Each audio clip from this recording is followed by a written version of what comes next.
And who is given the power and influence to allow us in?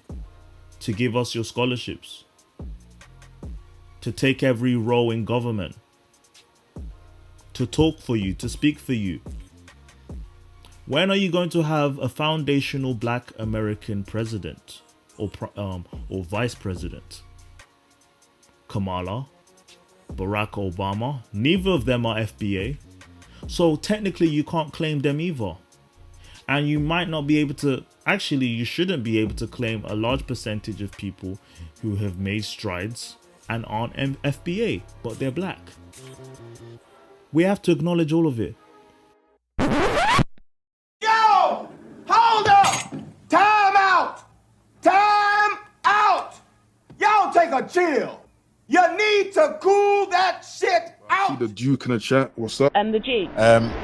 The Duke. Yeah, I understand that there's some where the white women at, like Duke in it, but a lot. Shout out to Duke from the UK, bro. Yep. Shout out to you, brother. I follow the facts first and foremost. Tell that to your mother, man. We don't play around on this channel.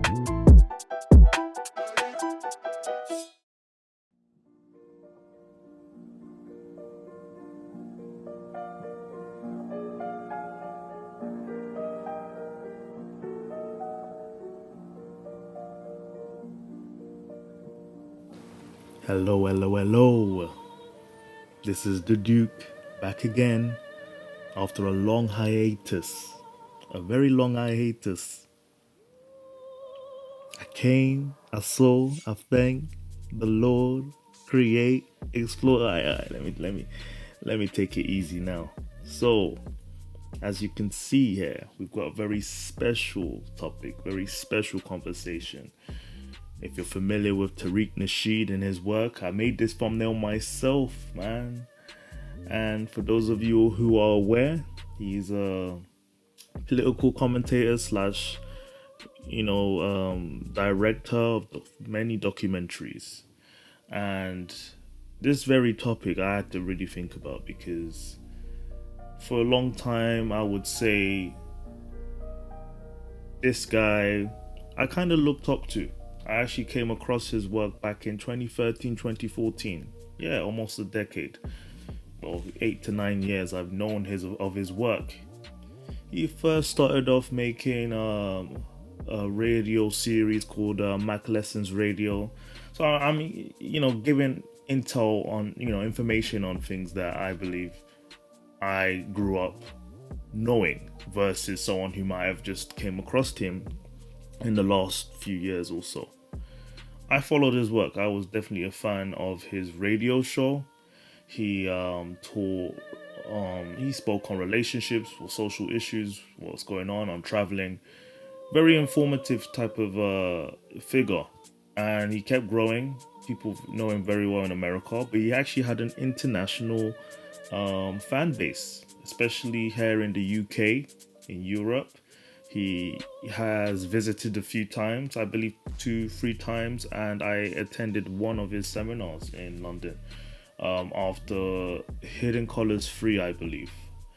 So I followed his Hidden Colors series, documentary series on Black history, Black American, Black African history, and global history of the African diaspora. A lot of information I wasn't aware of, and in fact influenced my history taste. I'm a history junkie. I love knowing about events and whatnot, and Tariq definitely provided information beyond just the Western academia, along with just even beyond Black American history or Black Europe, people in Europe. I was learning a lot more from the content he provided. We've come a long way. BLM, definitely before BLM, I was aware of this sort of woke agenda. It wasn't called woke, it was just being aware of the truth and ensuring that people knew where problems stemmed from, why certain groups are more likely to be in poverty, and the history that led to the issues we have today. Now, Tariq Nasheed following his work, knowing how he thinks, how he debates, I know of, in fact, where he would approach things, but things just got worse because looking back now and knowing that my views have changed, politically speaking, he rooted this need to divide, to distinguish and divide. I believe in recognizing our differences. I believe in having an identity and not clouding your upbringing and your culture. But Tariq believes in justifying division based on what's being owed. I am a black African. As those of you know, I'm Nigerian. I'm a British person raised in Britain with a Nigerian heritage.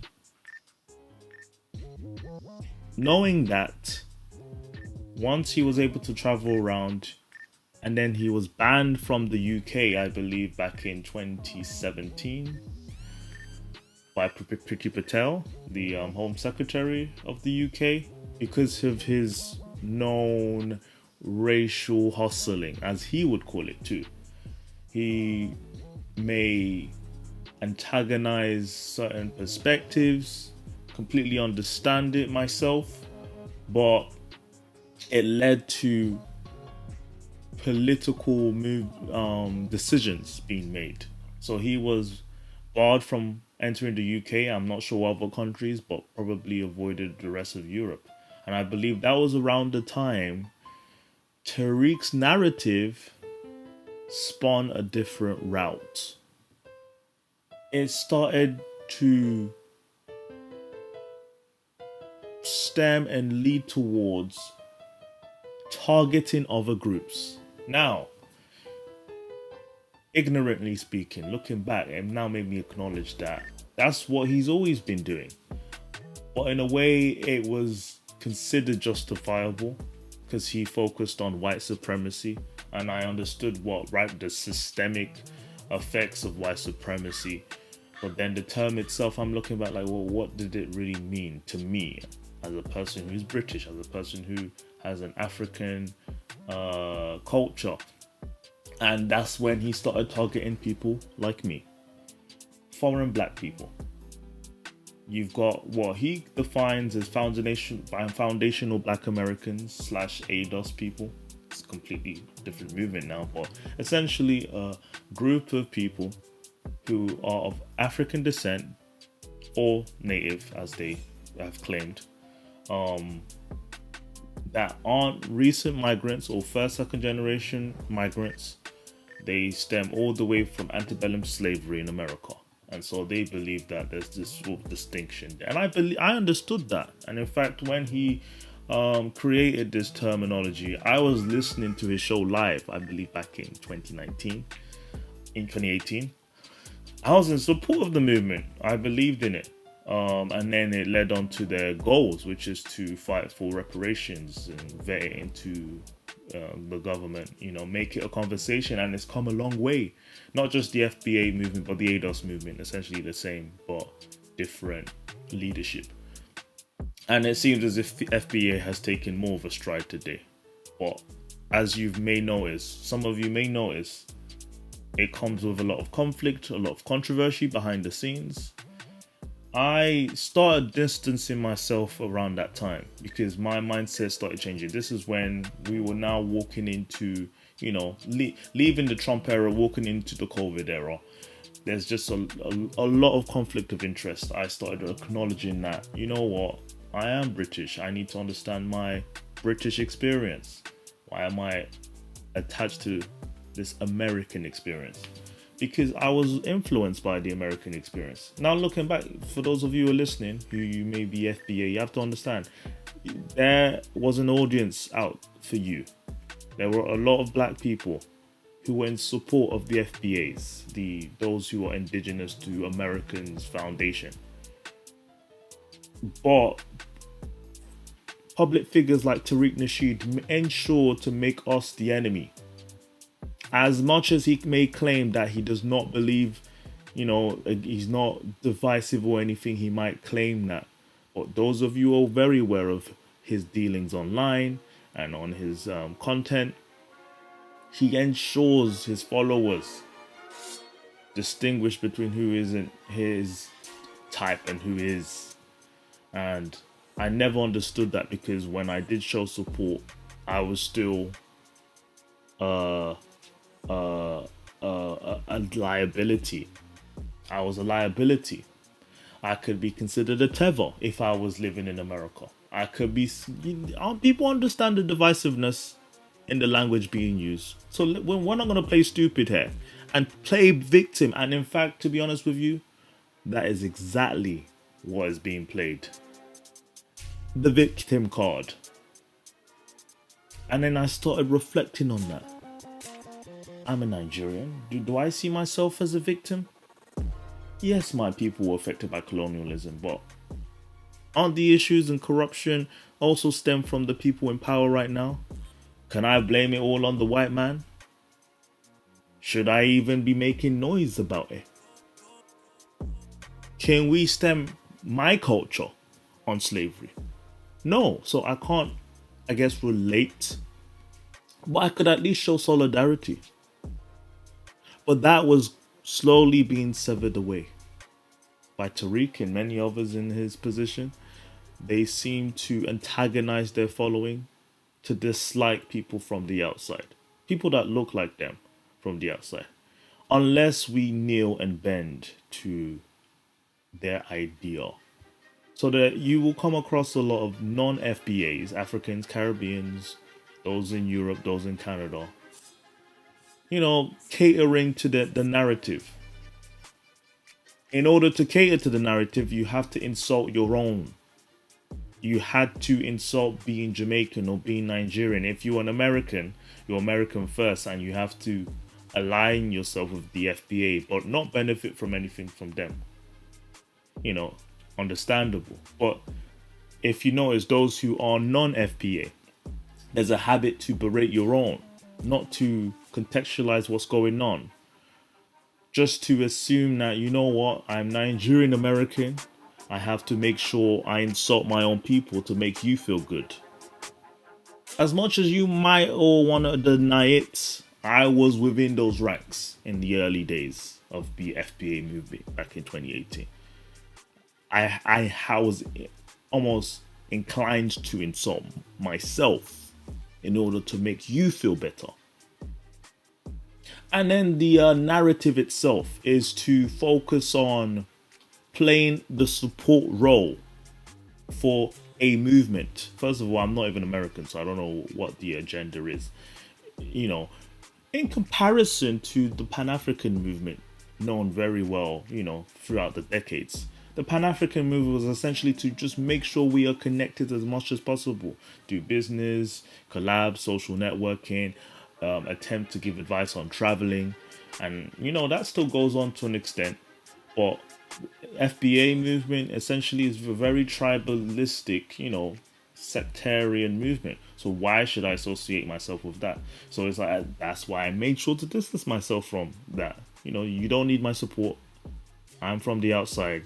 You don't care for me. That's fine.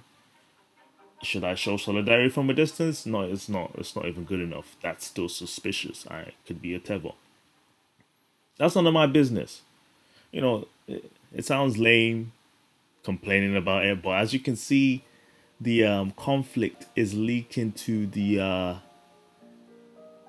mainstream. It's reaching Britain too. Coming across a lot of these debates online, on Twitter. The insults, the berating, the derogatory terms on YouTube being defined in a way as a threat. I'm considered a threat now. That was interesting to me. And it's come to the point where even non-black people, white, Asian people I've come across have recognized the difference. Because we're all connected, you see. Certain news outlets, certain headlines might come up. I've come across people who are familiar with Tariq Nasheed and they're not even black. Very well, that defines the mainstream. And I've had these discussions. They've acknowledged that, Yeah, there's a difference. I've heard about this sort of friction. Like, what friction? What have you heard? Oh yeah, you know, black Americans don't think that black Africans should be in their spaces. Like, oh wow. Oh, you've heard about that. Well, I've been dealing with that for a few years now. What has happened to us? And what has happened to me? What have I had to be aware of as a person of my identity of you know, where I'm from? I thought the whole point was to come together and work together and whatnot against, you know, the system. But essentially, this is what's familiar in every movement, every organization around the world. There's friction. Even in the alt-right, right-wing, left-wing politics, they all go through this. And the leadership in these movements, in these ideologies, are scrutinized less as long as they form this sort of sectarian boundary. Oh, I'm not one of those. Don't let those people in. Immigration. I acknowledge what's going on in America. They are promoting this idea of, you know, America first because of the Trump era. I completely understand that, because that's exactly what we go through in the UK as well. Ensuring that there's legal forms of migration and we put people or citizens here first and make sure there isn't any confusion, this globalist idea. And I understood that. But it went beyond that. It went beyond legal migration. It was about berating and insulting people who were not of such FBA. And what people don't realize is that me being Nigerian, I know how my people think. Majority of my people don't play victim. When we hear an insult, we don't play victim. Those of us raised in the West are more likely to imitate victimhood, because that's what we are told and assumed to. We have to behave in a way where we are the oppressors, we are the oppressed. Understandably, there's a history of that. But on an individual level, accountability, individuality, and an aim and success for our lives. Me being Nigerian, it's all about competition. Who can do the best? So when we are challenged by an outside group, many Africans, we are very familiar with that. There's tribalism in the continent too. We are set a precedent to behave the same way we have been behaving for decades, for centuries. To be tribalistic. That is a new understanding and experience for the foundational Black American. You are not used to tribalism. We are. You may have had aspects of that, maybe in the 80s and 90s with the gang, you know, Bloods Grip, West Coast, East Coast. That's more of a civilian dispute. I'm talking cultural, of course. The structure of the culture, the people themselves. You're all new to this. You have no idea. This is territory you're not familiar with. So all these little insults and bickering on social media can only go as far. You have to be realistic. Remove yourself out of social media.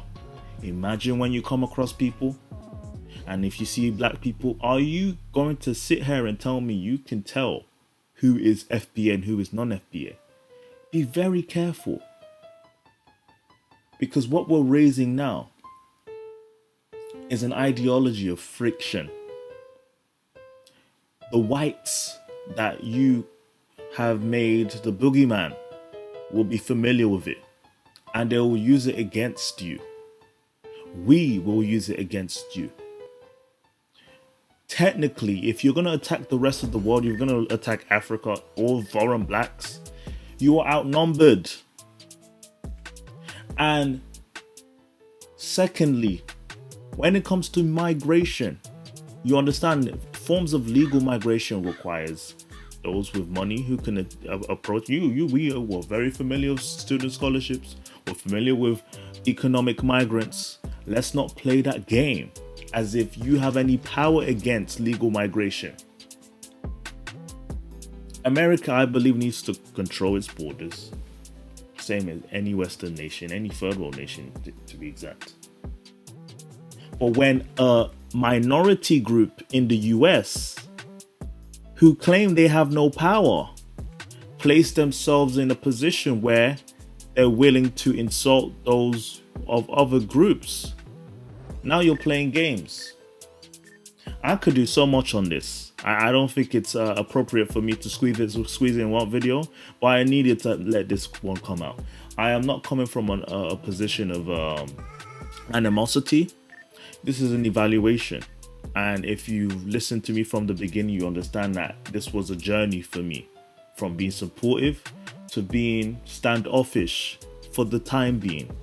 But I'm going to take the logical approach and prepare you that this is a new avenue for you, foundational Black Americans. Being tribalistic is new to you. Insulting other groups may not be new to you. Do you have the position, power, and influence to do this and continue? Guess what? We're Africans. Africans you might approach, you might have these conversations with, insult the fact that they came from third world nations. I don't know what type of social media interactions you've been having, but they will be in agreement with you. Yes, they came from third world nations compared to America, but they do not see you as the American you claim to be.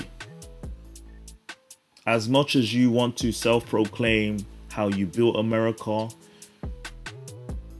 you still claim the victim group as well. You claim you were the enslaved group. But you have to understand that no matter how much that approach may come as with pride, it's actually a form of weakness. It's a show of weakness. You may have built America, but it was built by force. I'm not going to say that there's nothing to be proud of, but it's not a very good argument. If we came from third world nations, allowed to come into your country, who allowed us? And if it wasn't you, if you did not want to allow us into your country, then who did? White America? The liberals? The Republicans? If the liberals are the ones, then why is Tariq claiming that, migrants from Africa are more likely to vote for Republican? Migrants from the Caribbean are more likely to vote against your plight? Then whose side are we on? And whose side are you on? And who is given the power and influence to allow us in? To give us your scholarships? To take every role in government? To talk for you, to speak for you?